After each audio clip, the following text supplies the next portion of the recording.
सब लोग पावर लेने के लिए पागल हो रहे थे, लेकिन मैंने सिर्फ अनलिमिटेड पैसे चुने। लोग मुझ पर हंसने लगे। उन्होंने कहा, तू कितना बेवकूफ है, दुनिया खत्म होने वाली है, पैसे का क्या करेगा। लेकिन उन्हें सच पता नहीं था, असली खतरा ज़ॉम्बी नहीं थे, असली खतरा सुपर पावर वाले लोग थे। जैसे ही सिस्टम की आवाज आई, मैं और 300 दूसरे खिलाड़ी सीधे गेम की दुनिया में पहुंच गए। सिस्टम बोला, अगर तुम दोबारा जिंदगी पाना चाहते हो तो इस एपोकैलिप्स गेम में आखिरी जिंदा इंसान बनना होगा। फिर शुरुआती आइटम चुनने का समय आया। लिस्ट में हर तरह की सुपर पावर थी। सब लोग जल्दी जल्दी पावर चुन रहे थे, लेकिन मैं लिस्ट के आखिरी पेज तक गया। सबसे नीचे एक सोने का सिक्का था, उस पर लिखा था अनलिमिटेड वेल्थ। मैंने बिना सोचे वही चुन लिया। मेरे साथ आया क्लास प्रेसिडेंट जो फरहान ने माइंड कंट्रोल चुना था। जैसे ही उसने मेरा आइटम देखा, वह हंस पड़ा। लिन युनशी, तू सच में पैसों का इतना दीवाना है? दुनिया खत्म होने वाली है और तू पैसे चुन रहा है। फिर उसने क्लास की सबसे खूबसूरत लड़की शू जेन जेन की तरफ देखा। और तुमने क्या चुना? शू जेन जेन मुस्कुराई। जो फरहान बोला, मैं किसी भी इंसान को अपने प्यार में डाल सकता हूँ, यहाँ तक कि ज़ॉम्बी भी मेरा विरोध नहीं कर पाएंगे। जब प्यार मेरे साथ है तो मैं कभी नहीं मरूंगा। सभी के आइटम चुनने के बाद सिस्टम फिर बोला, सभी खिलाड़ियों को अपनी ताकत बढ़ाने के लिए 1 साल दिया जाता है।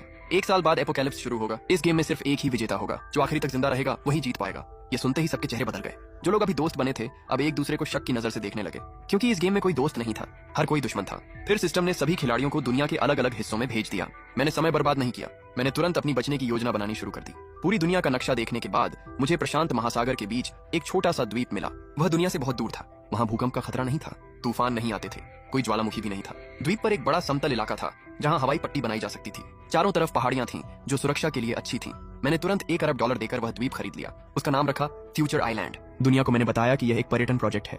मैंने 10 बड़े क्रूज जहाज खरीदे, एनपीसी कंपनियों से निर्माण का काम शुरू करवाया। सारा सामान और मशीनें द्वीप पर भेज दी गई। हर अधिकारी से गोपनीयता का समझौता करवाया गया। उन्हें यह तक नहीं पता था कि फ्यूचर आइलैंड कहाँ है। जैसे ही जहाज पहुंचे, अस्थायी हवाई पट्टी बननी शुरू हो गई। मैंने 100 विमान खरीदे। दुनिया भर से मजदूर बुलाए गए। काम दिन रात चलता रहा। द्वीप को छुपाने के लिए मैंने सिग्नल जामर लगा दिए। सभी मजदूरों के फोन भी जमा करवा लिए। कुछ ही समय में द्वीप पर 10 बड़े किले बन गए। वे इतने मजबूत थे कि बहुत बड़े भूकंप भी सह सकते थे। ऊपर से देखने पर वे दिखाई भी नहीं देते थे, लेकिन वे सिर्फ दिखावा थे। असली ठिकाना जमीन के नीचे बनाया गया था। वह बंकर परमाणु हमले तक झेल सकता था, बीमारियों से बचा सकता था, और ज़ॉम्बी भी उसकी 5 मीटर मोटी स्टील की दीवारें नहीं तोड़ सकते थे। हर किले से एक गुप्त सुरंग बंकर तक जाती थी। सुरंगें भूल भुलैया जैसी थी। रास्ते में कई जाल भी लगाए गए थे। अगर एक रास्ता बंद हो जाए तो दूसरे रास्ते से बाहर निकला जा सकता था। बिजली के लिए मैंने पवन ऊर्जा, समुद्री ऊर्जा और 5 परमाणु बिजली घर लगाए। 2 रोज के इस्तेमाल के लिए थे, 3 सिर्फ बैकअप के लिए। सभी अलग अलग जगह बनाए गए। मैंने बायोगैस सिस्टम भी लगाया। हजारों बैटरियां और डीजल भी जमा किया। पानी के लिए बारिश का पानी जमा करने वाले सिस्टम लगाए। समुद्र के पानी को पीने लायक बनाने वाली मशीनें लगाई। गंदे पानी को साफ करने वाली मशीनें भी लगाई। हवा को साफ रखने के लिए कई सुरक्षा सिस्टम लगाए गए। जरूरत पड़ने पर इस्तेमाल के लिए 1 लाख ऑक्सीजन सिलेंडर भी रखे गए। पूरा बंकर 12 हिस्सों में बांटा गया। 3 हिस्सों में सब्जियां, मछलियां और मुर्गियां पालने का इंतजाम था।